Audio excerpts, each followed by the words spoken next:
আলোচনা শেষ করছি। নবী করিম সাল্লাল্লাহু আলাইহি সাল্লামের একটি দোয়া দিয়ে এক সাহাবীকে নবী করিম সাল্লাল্লাহু আলাইহি সাল্লাম দোয়া দিয়েছিলেন শিখিয়ে, যে এই দোয়াটি যদি পড়ো, নিয়মিত পড়ো, তাহলে তোমার ওপর যদি পাহাড়ের সমান পরিমাণ ঋণ থাকে তাহলে আল্লাহ পাক তোমার ঋণ পরিশোধের ব্যবস্থা করে দিবেন, আর হালাল রিজিকে বরকত দান করবেন, হারাম রিজিক থেকে বাঁচিয়ে রাখবেন। এই দোয়াটি বলি, আল্লাহুম্মা কফিনি, কার মুখস্থ আছে, বেহালালিকা আন হারামিকা ওয়া আগনিনি বিফদলিকা আম্মান সিওয়াক। এক বচন দিয়ে নবী সাল্লাল্লাহু আলাইহি ওয়াসাল্লাম হাদিসে রয়েছে, কেউ যদি বহু বচন দিয়ে বলেন তাহলে, যেমন এখানে যখন দোয়াগুলি হয় কোনতে তখন বহু বচন করে দেওয়া হয় সেটাকে, যেহেতু মুসল্লির সাথে আল্লাহুম্মা কফিনা বিহালালিকা আন হারামিকা ওয়া আগনিনা বিফদলিকা আম্মান সিওয়াক। তরজমাটা বলে দিই, আল্লাহুম্মা কফিনি বিহালালিক, আল্লাহ তোমার হালাল আমার জন্য যথেষ্ট করো, হালাল রুজি আমার জন্য কি করো, যথেষ্ট করো, যথেষ্ট দান করো। আন হারামিকা, এবং হারাম থেকে বাঁচিয়ে রাখো, হালাল দিয়ে যথেষ্ট করে দাও আর হারাম রুজি থেকে বাঁচিয়ে রাখো।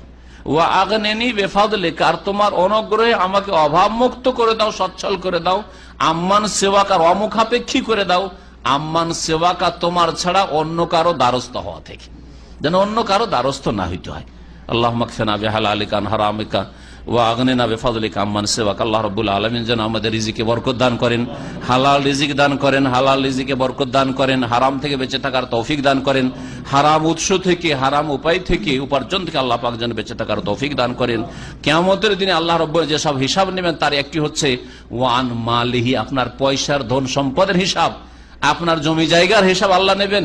মিন আইনা ইকতাসাবাহু ওয়া ফিমা আনফাকাহু, কোথা থেকে উপার্জিত হয়েছিল আপনার ধন সম্পদ, টাকা কড়ি আর জমি জায়গা বাড়ি গাড়ি, আর অফিমা আনফাকা, কোথায় খরচ করেছিলেন। তাহলে টাকা কোথা থেকে এসছে এটাও হিসাব দিতে হবে, আর টাকা কোথায় খরচ হয়েছে তারও হিসাব দিতে হবে। আল্লাহ পাক যেন এসব সম্পর্কে চিন্তাশীল হওয়ার তৌফিক দান করেন, আল্লাহ তাকওয়া অর্জন করার যেন তৌফিক দান করেন। আল্লাহ আমাদের সকলকে হেদায়েতের উপর যেন কায়েম রাখেন, গুমরাহি থেকে বেঁচে থাকার তৌফিক দান করেন, জুলম অত্যাচার থেকে বেঁচে থাকার আল্লাহ পাক যেন তৌফিক দান করেন। আমাদের ঈমানে আল্লাহ পাক রব্বুল আলামিন যেন স্পিড দান করেন। আল্লাহ রব্বুল আলামিন আমাদেরকে যেন সিরাতে মুস্তাকিমের উপর কায়েম রাখেন। আল্লাহ পাক আমাদের জান্নাতুল ফিরদৌস যেন দান করেন। আল্লাহ রব্বুল আলামিন 5 ওয়াক্ত সালাত কায়েম করার যেন তৌফিক দান করেন। আল্লাহ পাক রব্বুল আলামিন যেন আমাদের রিজিকে বরকত দান করেন, শরীর স্বাস্থ্যে আল্লাহ পাক বরকত দান করেন, ছেলে মেয়েতে আল্লাহ পাক যেন বরকত দান করেন। আল্লাহ পাক আমাদের নিয়ামতকে যেন স্থায়িত্ব দান করেন। সুবহান রাব্বিকা রাব্বিল ইজ্জাতি আম্মা ইয়াসিফুন ওয়া সালামুন আলাল মুরসালিন ওয়ালহামদুলিল্লাহি রাব্বিল আলামিন।